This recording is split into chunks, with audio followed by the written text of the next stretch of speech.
He ran away and was gone for a year. When he came home, he told me the silly story of being kidnapped by pirates and kept in chains so he could not write.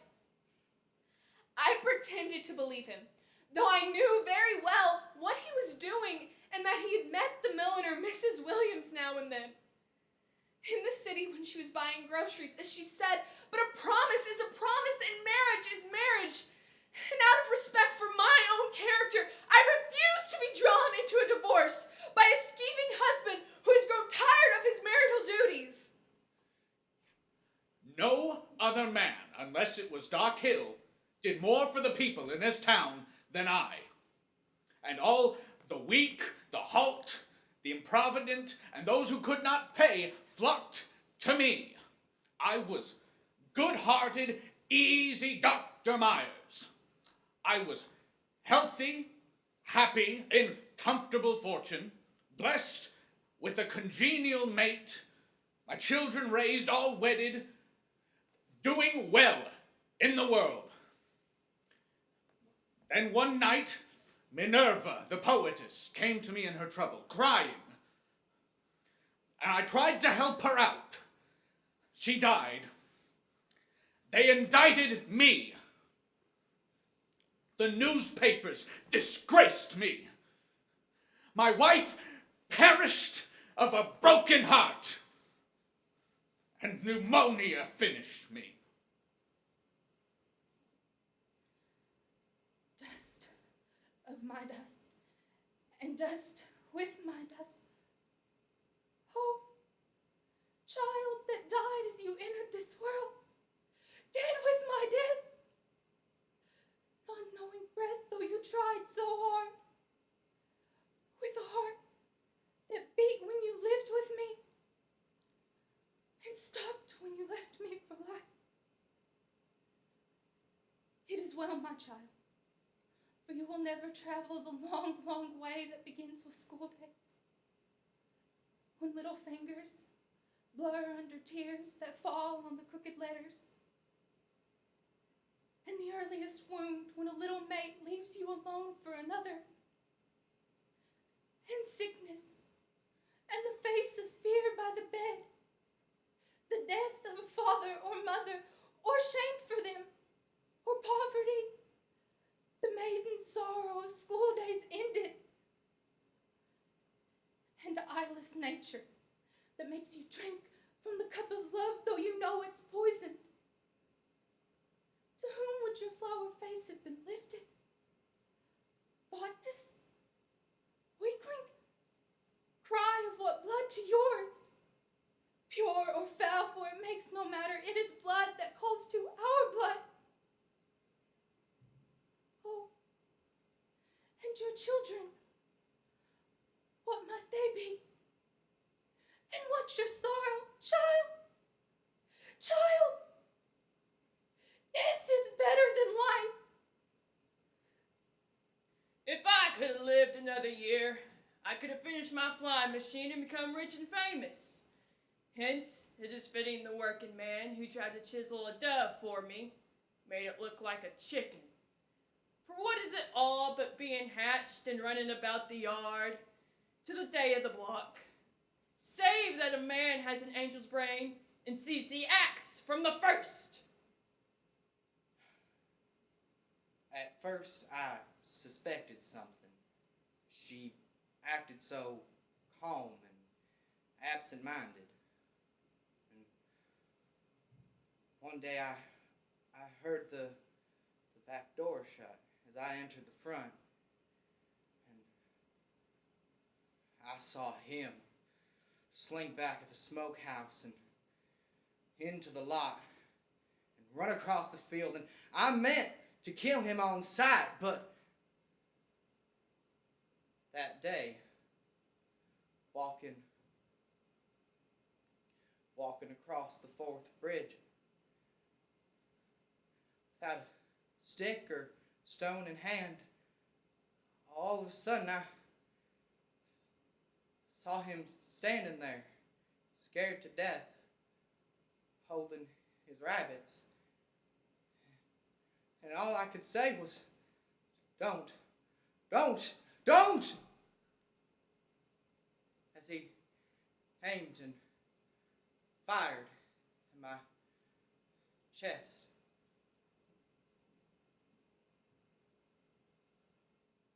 I was the daughter of Lambert Hutchins, born in a cottage near the grits mill, rear end the mansion there on the hill, with the spires, bay windows, and roof of slate. How proud my mother was of the mansion. How proud of my father's rise in the world.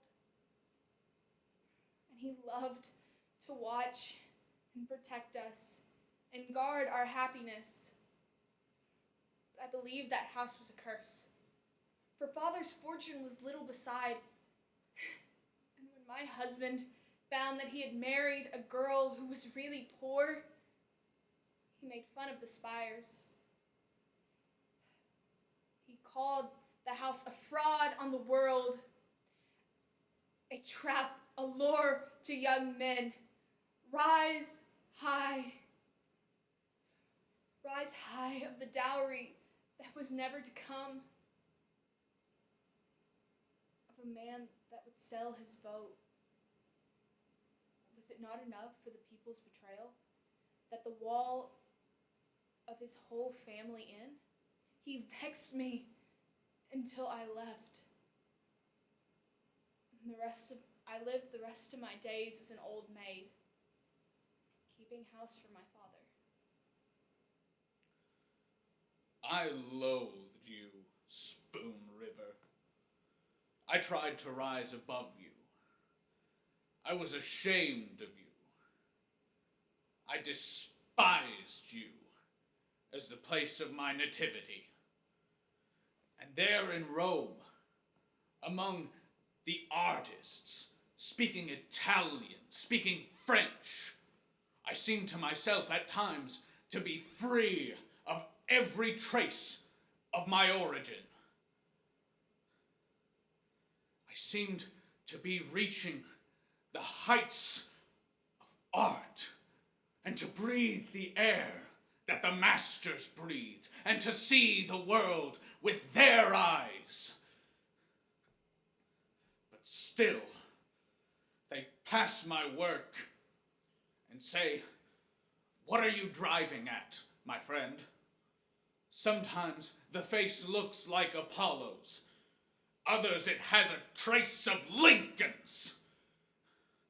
There was no culture, you know, in Spoon River. And I burned with shame and held my peace. And what could I do?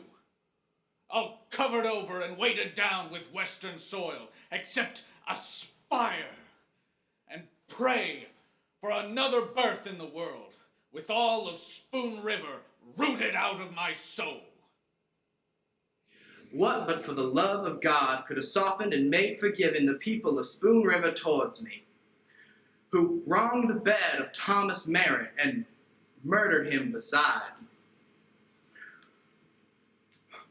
O loving hearts that took me in when I returned from 14 years in prison. O helping hands in the church that received me and heard with tears my penitent confession, who took the sacrament of bread and wine. Repent, ye living people, and rest with Jesus. Here I lie, close to the grave of old Bill Pearsall, who grew rich trading with the Indians, and afterwards who took the bank-up law and emerged richer than ever from it. I myself grew tired of toil and poverty, beholding how the others grew in wealth, robbed a traveler one night near Proctor's Grove, killing him unwittingly while doing so, for the which I was tried and hanged for it. That was my way of taking bankruptcy. Now we who took the bankrupt law in our respective ways lay side by side. We quarreled that morning for it. He was 65 and I was 30 and nervous and heavy with child whose birth I dreaded. And I thought of the last letter wrote to me, that estranged young soul whose betrayal I hid by marrying the old man. I took some morphine and I sat down to read. Across the blackness, I saw the flickering light, these words, even now. Jesus said unto them, Verily, I say to thee, thou shalt be with me in paradise. Note Hoheimer ran away to the war the day before Colonel Trenerary swore out a warrant to Justice Arnett for stealing hogs, but that's not the reason he turned a soldier. He caught me running with Lucius Arthurton. We quarreled and I told him never again to cross my path. Then he stole the hogs and went to the war. Back of every soldier is a woman. Back and forth, to and from the church, with my Bible under my arm, till I was gray and old, unwed, alone in the world, finding brothers and sisters in the congregation, and children in the church. I know they laughed and thought me queer. I knew of an eagle's soul that flew high in the sky, over the church spire, and laughed, disdaining me, not seeing me. But if flying high was sweet to him, church was sweet to me. It was the vision of the poet democratized. Suppose it is nothing but the hive, that there are drones and workers and queens and nothing but storing honey, material things as well as culture and wisdom for the next generation. This generation never living, except as it swarms in the sunlight of youth, strengthening its wings on what has been gathered and tasting on the way to the hive from the clover field the delicate spoil. Suppose all this, and suppose the truth, that the nature of man is greater than nature's need in the hive, and you must bear the burden of life and the urge of your spirit's excess. Well, I say, to live it out like a god, sure of immortal life, though you are in doubt, is the way to live it. And if that doesn't make God proud, then God is nothing but gravitation, or sleep, the golden goal. Silent before the jury, returning no word when the judge asked me if I had aught to say against the sentence, only shaking my head. What could I say to people who believe that a woman of 35 could be at fault when her lover of 19 killed her husband? Even though she had said to him over and over, "Go away, Elmer, go far away. I have maddened your brain with the gift of my body. You will do some terrible thing." And just as I feared, he killed my husband, with which I had nothing to do before God. Silent for 30 years in prison. And the iron gates of Juliet swung as the gray and silent trustees carried me out in a coffin. I was only 8 years old. I had no words for it except that I was frightened. And I told my mother, and my father got his pistol, and he would have killed Charlie, who was a big boy, at 15 years old, if not for his mother. Nevertheless, the story clung to me. And the man I married was a widower from out of town. I had no idea until 2 years later, and he thought he'd been cheated, and the whole town agreed that I was not a virgin, and he deserted me. And I died the following winter. Everyone laughed at Colonel Pritchard for buying an engine so powerful that it wrecked itself, and the grinder he ran it with. But here's a joke of cosmic size. The urge of nature that made a man evolved from his brain to spiritual life. The very same brain which with the ape and wolf get food and shelter and procreate themselves. Nature has made man do this in a world where she gives him nothing else to do. After all, though the strength of his soul goes round in a futile waste of power to gear itself to the mills of the gods, but to get food and shelter and procreate himself. If you in the village think that my work was a good one, who closed the saloons and stopped all playing at cards, and hailed old Daisy Fraser before Justice Arnett, and many a crusade to purge the people of sin, why do you let the milliner's daughter Dora and the worthless son of Benjamin Pantier nightly make my grave their unholy pillow? Take note, passers-by, of the sharp erosions eaten into my headstone by the wind and rain, almost an intangible nemesis or hatred were marking scores against me. I, in life, was the circuit judge, the decider of notches, deciding cases by the points lawyers scored and not by the right of the matter. For the curses of the wronged, curses of the poor, even worse is that murderer Putt, hanged by my sentence, was an innocent soul compared to mine.